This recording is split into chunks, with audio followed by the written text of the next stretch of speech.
Hey, what's up, family, and welcome to the Lighthouse Delphi. I am your oracle, Sarah the Mediterranean Goddess, and I'm here to bring a collective reading to you.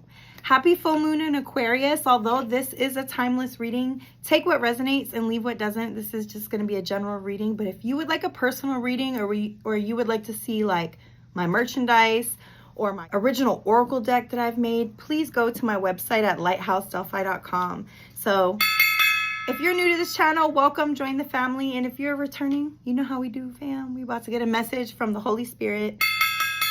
So I just thank you so much for my angels, for ancestors of the highest divine light. Thank you for your protection as I deliver this reading for the collective. Ashe, ashe. Let's get started. Thank you so much for being here. You guys, thank you for everybody who's gotten a reading from me. For everybody who connects with me. Hit the like button, share, subscribe. Get the message out so this can help more and more people. All right, so let's go ahead and get a message for the collective. All right, you were born to be a legend and to have this abundance, this overflow. You were meant to live in overflow. If you did not know, you were meant to live in overflow. Okay, you have a big mission here that you are here to complete. All right. Your mission, your legend, your legacy holds power.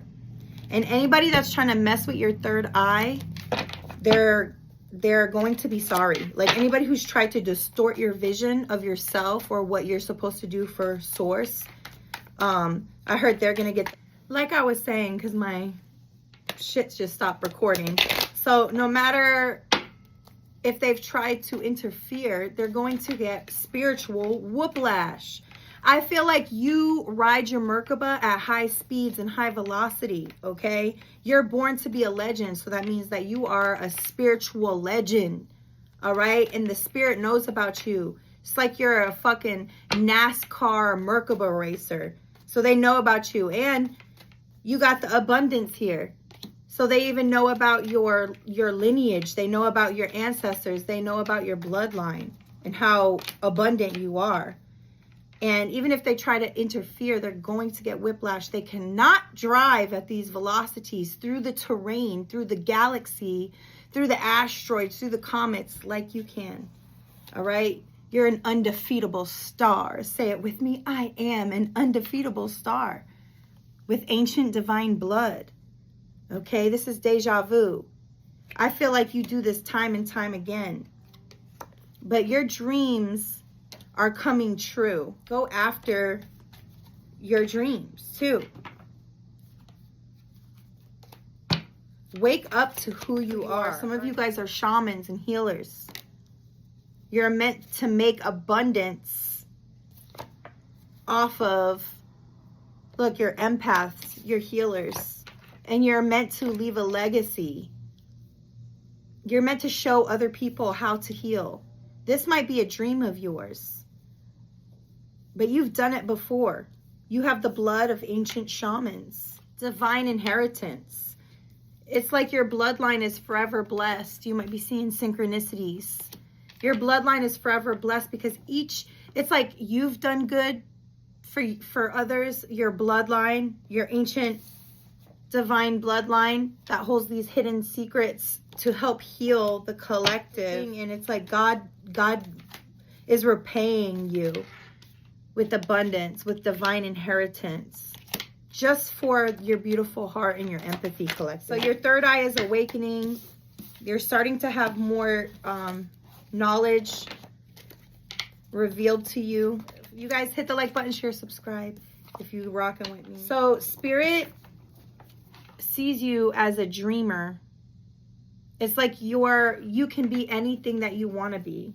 I know I can be what I want to be.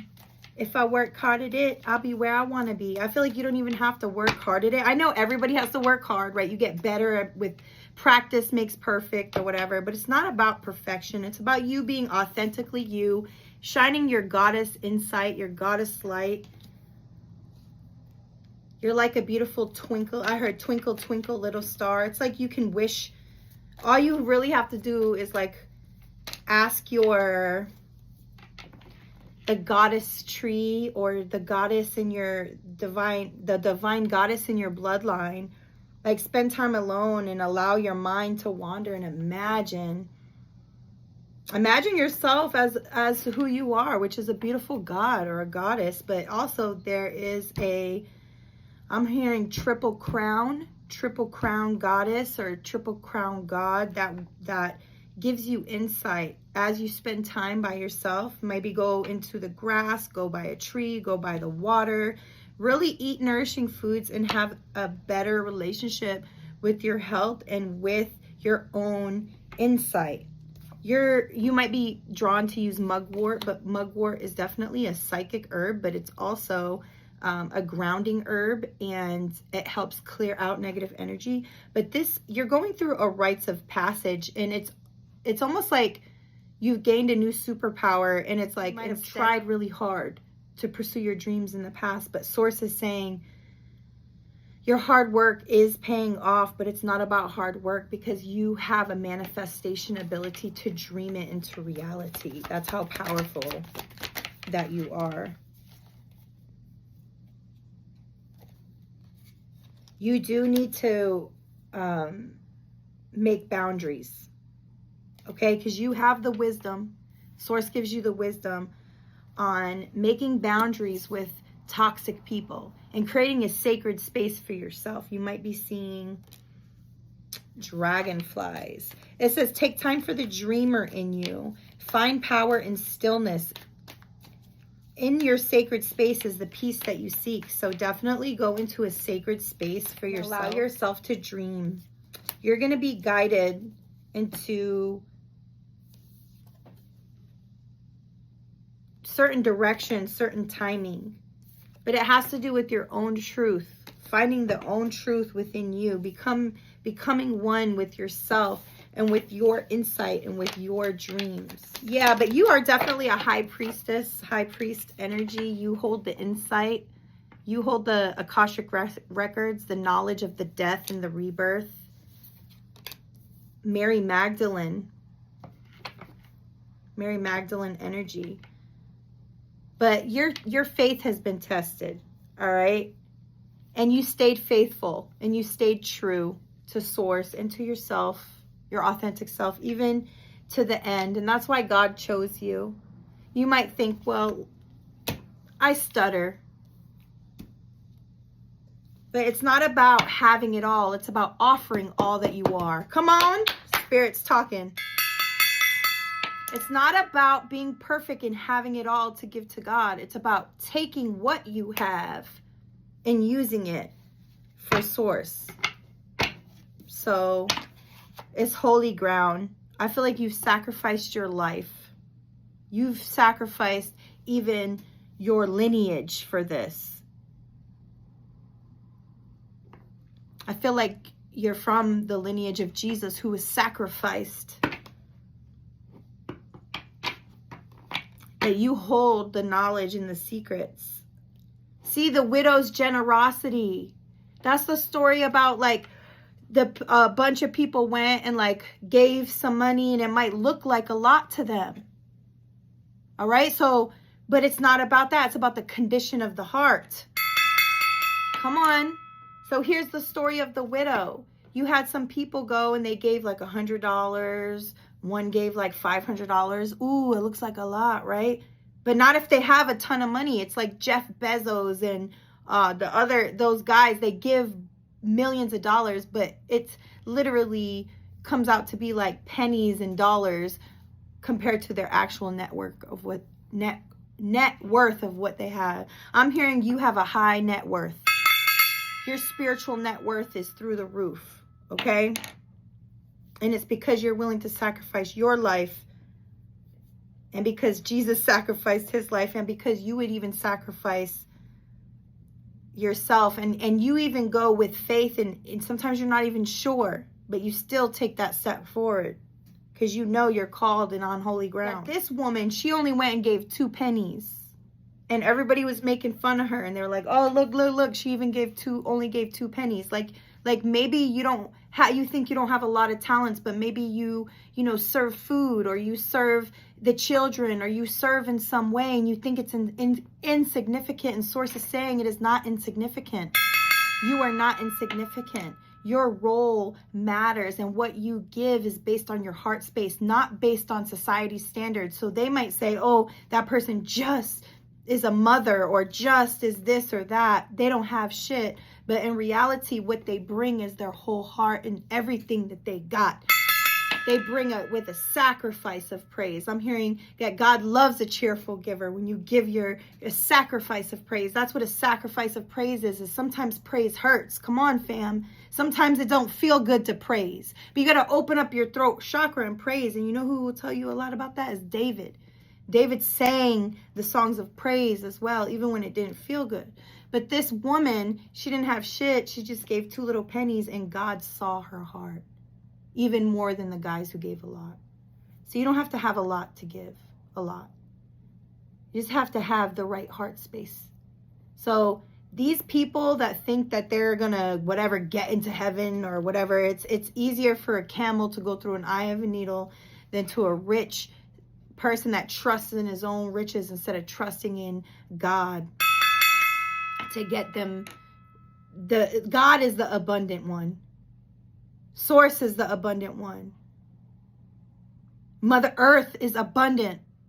We don't get our abundance through fucking the matrix and the working and the bullshit. We are already abundant. And when we live the abundant life, that's when we are blessed like that.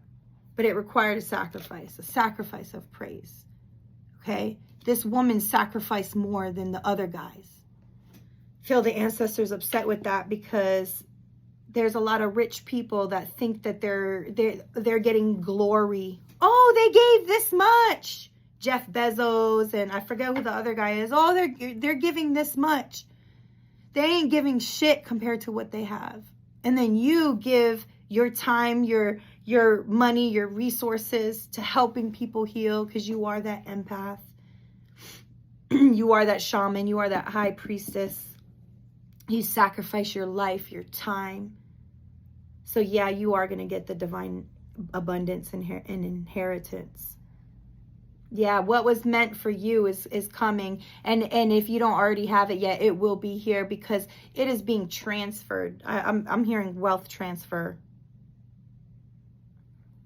All right? Because these people, they think that they can get away with acting like they're giving a lot when it's very minute. And then you over here, you're giving everything you got with a beautiful heart. And that's why you will be rewarded. His disciples to him, Jesus said, truly I tell you, this poor widow has more into the treasure than all the others. Don't store up your treasure in earthly things. All this world, all this stuff will pass away. Store up the treasure, the purity of your heart, the love in your heart, the generosity in your heart. Store this up. This is the treasure. This is the treasure that you hold. Keep your generous heart. You may have felt like you got spiritually jumped, a group attack. Yes, these people, they're playing with their lives. This is what it says. It says these people are playing with their lives that have come against you. Remember I said spiritual whiplash? This says they got their asses kicked because you're too powerful. The demons had to team up against you. But just like in the movie, The Fist of Fury with Bruce Lee, you is double dragon fury fist on their ass. This is, look, Mercury retrograde happening right now. There's a lot of planets right now in retrograde, even though this is a timeless reading. Nostalgic healing. This is the time for a beautiful reflection. And guess what? If you're not having beautiful reflections, then you may be having some bad returns. But it's just a return. Because you get what you give. You get what you give. And if you are feeling broke down, it's to be built again. It's to rebuild. All right? You might be born in April or on the 25th of a month, April 25th. You are a rose. You are a rose. Look at this. And you choose God's purpose over even your deepest desires. Do you remember the story here of Abraham? Abraham wanted a child so bad. And when God finally gave Abraham a child, God wanted to see, do you love me more? And he was willing to sacrifice even his own son, his own child. And that's why God sacrificed Jesus, his own son. That's why we carry our cross. Because we're children of Jesus. We're children of Mary Magdalene. Your faith might have been tested. All right? But you've chose God. You've proved your faithfulness to God, that you choose God over your deepest desires. All right? We have Egypt here with the lotus flower. New coordinates revealed and dragonflies. Great mysteries being revealed. Great mysteries being revealed. And the divine masculine, divine feminine, as above, so below. But you are the beloveds. The perfect love reflected from Christ. The perfect love, a beautiful reflection. Always remember, Rose, masculine, feminine, divine. Always remember how beautiful and delicate you are, yet how strong your essence is. Look, Mama Magdalene is coming through. So you are a child of Mother Magdalene, and she sees how much you give. She sees the intention. Give. You have such a generous heart. It says, Mama Magdalene, I'm an heir to your throne. They don't think I'm worthy, but I stand by the rose code. Twin ray, 1111, even if I stand alone. The rose ray I uphold. So you uphold the bloodline of Mary Magdalene here. And you give it all that you got. And people think that you're just a stupid widow, or like you don't have nothing to give. Like maybe they think you're broke or you're a joke or whatever. But you uphold the rose code, which is the code of unconditional love. The code of the twin flames, really, of Jesus and Mary Magdalene. And your essence is strong yet delicate. The highest divine truth. I close out this reading now. Peace.